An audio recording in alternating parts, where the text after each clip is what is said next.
আজকে আরো দুটি দল আমাদের সাথে সম্পৃক্ত হয়েছেন। জনাব কর্নেল অলি আহমদ বীর বিক্রমের নেতৃত্বে এলডিপি এবং এনসিপি একটু আগে আমাদের সাথে তাদের বৈঠকটা সমাপ্ত হয়েছে। তারা এই বৈঠকে আসার সময় এবং সুযোগটা পাননি। তাছাড়াও দলীয় পরিসরে তারা একটা মিটিং করে আজকে রাত্রেই আমাদেরকে তারা জানিয়েছেন যে তাদের এখানে সম্পৃক্ততার ব্যাপারটা তারা আপনাদেরকে পরিষ্কার জানিয়ে দিবেন ইনশাআল্লাহ। তাদের আহ্বায়ক নাহিদ ইসলাম সরাসরি কথা বলেছেন, আমাদের সকলের সাথে আমরা উপস্থিত ছিলাম এবং তিনি তাদের সিদ্ধান্ত আমাদেরকে অবহিত করেছেন। তারা আরেকটি প্রেস কনফারেন্স করে তাদের সিদ্ধান্ত আপনাদেরকে ইনশাআল্লাহ জানিয়ে দেবেন। আমরা কিসের ভিত্তিতে একত্রিত হয়েছি, আমাদের লক্ষ্যের কথা আমরা বলেছি। এটা আমাদের একটি মজবুত নির্বাচনী সমঝোতা। সারা বাংলাদেশের 300 আসনে আমরা বসে নিজেদের মধ্যে আলাপ আলোচনার মধ্য দিয়ে বিভিন্ন আসন আমাদের মধ্যে আমরা নির্ধারণ করেছি। যেহেতু দুইটা দল একেবারে শেষ পর্যায়ে এসে আমাদের সাথে তারা মিলিত হয়েছেন, আরও অনেকগুলা দল তারা আগ্রহী ছিলেন, বাট এই প্রক্রিয়া এই মুহূর্তে এখানে সম্পৃক্ত করা আমাদের জন্য খুবই দুরূহ হয়ে গেছে। অনেকের আগ্রহ থাকা সত্ত্বেও আমরা সেভাবে তাদেরকে সম্পৃক্ত করতে পারছি না, আমরা তাদের কাছে দুঃখ প্রকাশ করছি। কিন্তু জাতীয় জীবনে ইনশাআল্লাহ আমরা তাদের সাথে একসাথে কাজ করব এই জাতিকে গড়ার জন্য ইনশাআল্লাহ। আমাদের আসন সমঝোতা অলমোস্ট কমপ্লিট। সামান্য একটু বিষয় যেগুলো রয়েছে আমরা আশা করছি এইটা নমিনেশন ফাইল করার পরই আমরা সেটাও ইনশাআল্লাহ আলাপ আলোচনার ভিত্তিতে সুন্দরভাবেই সমাধান করতে পারবো। আপনারা দোয়া করবেন, এই ক্ষেত্রে কোনো সমস্যা হবে না, এই ব্যাপারে আমরা খুবই আস্থাশীল। সাংবাদিক বন্ধুগণ, আপনারা জাতির বিবেক এবং মিডিয়া জাতির দর্পণ। আমরা কোন পর্যায়ে চলে গিয়েছিলাম আমরা সবাই জানি। আল্লাহ তাআলার বিশেষ মেহেরবানি 24-এর গণবিপ্লবের মধ্য দিয়ে, গণ আন্দোলন, গণ অভ্যুত্থান যেভাবে বলুন, তার মধ্য দিয়ে কার্যত এই জাতি স্বস্তির নিঃশ্বাস ফেলেছে এবং নতুন করে একটা আজাদির আশা অন্তরে পোষণ করছে।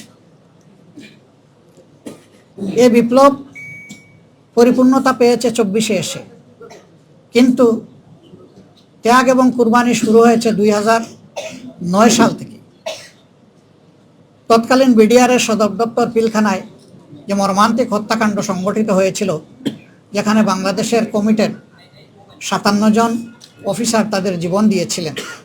এরপরে একের পর এক বিভিন্ন দল, আলেম ওলামা, সিভিল সোসাইটি, সাংবাদিক সমাজ, এক কথা কেউ বাকি নাই, সকলের উপরেই নির্যাতন নিপীড়ন গিয়েছে। এখন জাতি একটা দীর্ঘস্থায়ী মুক্তির দিকে আগাতে চায়, শান্তির দিকে আগাতে চায়, একটা সুশৃঙ্খল জাতি হিসাবে আত্মপ্রকাশ করতে চায়। এবং আমাদের যুব সমাজের যে প্রত্যাশা, যেটার জন্য বুক চিতিয়ে তারা লড়াই করেছিল, জীবন দিয়েছিল, তাদের প্রত্যাশা পূরণ এখন আমাদের দায়িত্ব। আমরা আজকে মহান রবের দরবারে সেই সমস্ত আল্লাহর বান্দাদের জন্য দোয়া করছি যারা জুলুমের হাত থেকে দেশকে বের করে আনার জন্য লড়াই করে জীবন দিয়ে দুনিয়া থেকে বিদায় নিয়েছেন। আল্লাহ তাদেরকে ক্ষমা করুন, তাদের উপর রহম করুন, আল্লাহ তাদেরকে শহীদ হিসাবে কবুল করুন। আর যারা লড়াই করতে গিয়ে আহত পঙ্গুত্ব বরণ করেছেন, তাদের প্রতি আমাদের গভীর শ্রদ্ধা এবং সমবেদনা। আল্লাহ তাআলা তাদেরকেও সুস্থতার নিয়ামত দান করুন। এত মানুষের লড়াই, সংগ্রাম, আত্মত্যাগ এর মধ্য দিয়ে আজকে জাতি যে জায়গায় এসে উপনীত হয়েছে, ঠিক 1.5 মাসের চাইতেও কম সময় আমাদের হাতে রয়েছে জাতীয় নির্বাচন অনুষ্ঠানের। আমরা অঙ্গীকারবদ্ধ এই নির্বাচনকে সুষ্ঠু করতে, গ্রহণযোগ্য করতে আমাদের পক্ষ থেকে আমরা সর্বাত্মক সহযোগিতা করব এবং আমরা চাই নির্বাচনের যে তারিখ ঘোষণা হয়েছে তার কোনো হেরফের না হয়ে এই তারিখেই নির্বাচনটা অনুষ্ঠিত হোক। আপনাদেরও সহযোগিতা এই ব্যাপারে খুবই প্রয়োজন। আমরা আশা করছি সরকার একটা সুষ্ঠু নির্বাচনের জন্য তাদের যে করণীয়, নির্বাচন কমিশন এবং সরকার সেই দায়িত্ব তারা পালন করবেন এখনো তাদের অনেক কাজ বাকি রয়ে গিয়েছে, এখনো সমতল মাঠ তৈরি হয়নি সকলের জন্য। সেই মাঠ তৈরির কাজটা হচ্ছে সরকার এবং নির্বাচন কমিশনের।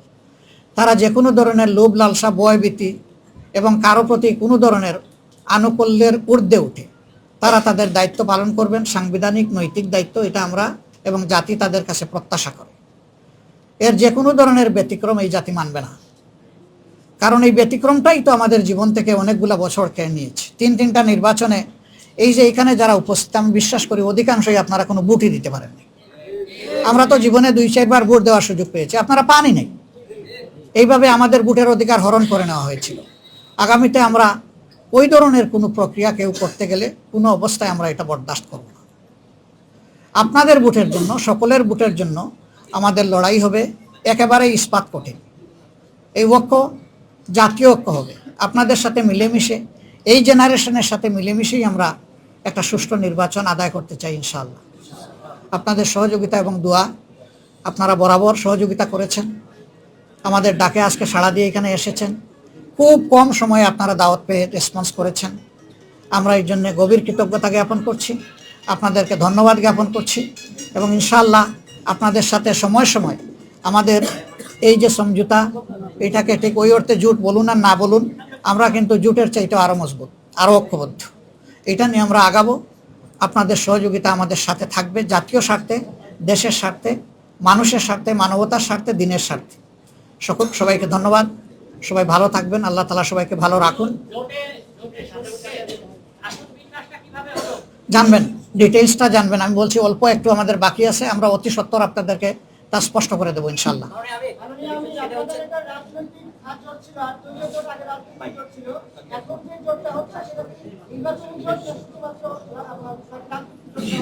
এটা দেশ গঠনের জোট, এটা নির্বাচনের জোট, এটা রাজনৈতিক জোট, এটা সকল ধরনের, মানে ওই জোট বলেন আর সমঝোতা বলেন, যাই বলেন, এটা সবগুলা পারপাস কভার করার জন্য